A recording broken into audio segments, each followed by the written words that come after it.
Hi, my name's Andrew Mimi here. Today I'll be talking to you about the effects of discrimination. Effects of discrimination. How does it feel to be discriminated against? How does it affect people's health? Discrimination has been a big issue in the US during the past few years, and it has affected multiple people throughout the years. Many families can relate going through discrimination depending on race, gender, and etc. In this speech, I plan to give you more information about how many people really are discriminated against and how it affects them and their health. First, I'll be talking about the groups that get discriminated, obviously, how it affects their mental health, and some solutions for it. First, let me tell you about what groups in America get discriminated against.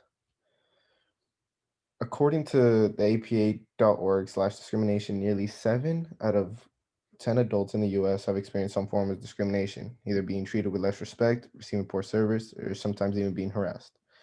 Most subgroups are discriminated against each day, including race, genders, even people with disabilities. Almost 50% of all adults in the US face some form of discrimination, ranging from unfair police stoppage to a teacher telling a student to no longer follow their education path. In these past few years, 39% of Black men, compared to 19% of all men, have said that have they all been unfairly stopped by the police and unfairly questioned and harassed. And 74% of Hispanic, including 72% of Asians, have reported that they get treated as if they're uneducated and receive really poor service, unlike others. And one community that has been discriminated has been the LGBTQ. They've gone through multiple types of discrimination. 23% of the community says that they've been unfairly untreated by law enforcement and have also received poor treatment by others. Many subgroups have been targeted in America, and you would think somehow, in some way, it would almost affect their mental health. And then now that I've gone past the subgroups, I'm going to talk to you about how it has affected a person's health. According to the APA.org discrimination, the stress levels of a person going through discrimination haven't been horrible, but haven't been great. On a scale of 1 through 10, 1 being little to no stress and 10 being a great deal of stress, the Hispanics have surveyed that the stress levels are 6.1. For African Americans, it's been 5.5. For Caucasians, 5.4. It's a fair amount of stress that gets put on them because of this discrimination. The Hispanic and African Americans say that in order for them to not deal with this type of stress, they have to change their appearance and the way they act around society. The subgroup that has gone through the most stress has been the LGBTQ. The stress levels have ranged up to 6.4, which again isn't horrible, but it's pretty bad. Some adults from the community have even stated that they really don't pay attention to the discrimination because they're already used to it. Now, despite all these stress levels that they go through, the majority of the adults have dealt with it pretty good.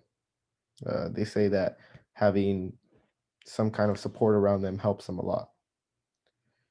Now that I talked about the stress and the mental effects that goes into discrimination, here are some solutions to dealing with it.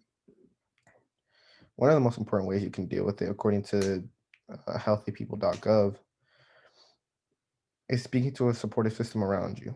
Don't be afraid to talk to your friends, talk to your family in these type of situations. Friends and families can help you counteract that kind of aggression or sadness towards these types of situations and make you feel like everything's going to be okay. Also, try to help yourself think clearly when being targeted of discriminate, or being the target of discrimination. Discrimination tends to cause a lot of physiological problems. It can stir up a lot of emotions. It can lead to anger, sadness, and embarrassment, which can also lead to high blood pressure, high heart rate, and your body temperature can increase. Just try to check in with your body before responding. Try to slow down your breathing or use relaxation, using relaxation exercise to help you calm yourself down. Also, try not to dwell so much on the situation. I know sometimes it can be tough to shake it off. Some people get stuck on episodes of discrimination because they don't know how to handle those types of situations. Always try to speak up. Um, and complain about the harassment you received. Often people get too scared because they think that they're going to get some kind of backlash for what they say. But always try to stand up. Don't ever let yourself get brung down by this type of situation. In conclusion, let's review what I've covered in today's speech. First, I talked about the subgroups that have been targeted most in the US. Next, I discussed about how it affects their mental health. Lastly, I talked about which solutions can help you go through it. And now I will end this speech with this quote by Nelson Mandela. No one is born hating another person because of the color of their skin or background or religion. People must learn to hate. And if they can learn to hate, they can be taught to love. For love comes more naturally to the human heart than its opposite. Nelson Mandela.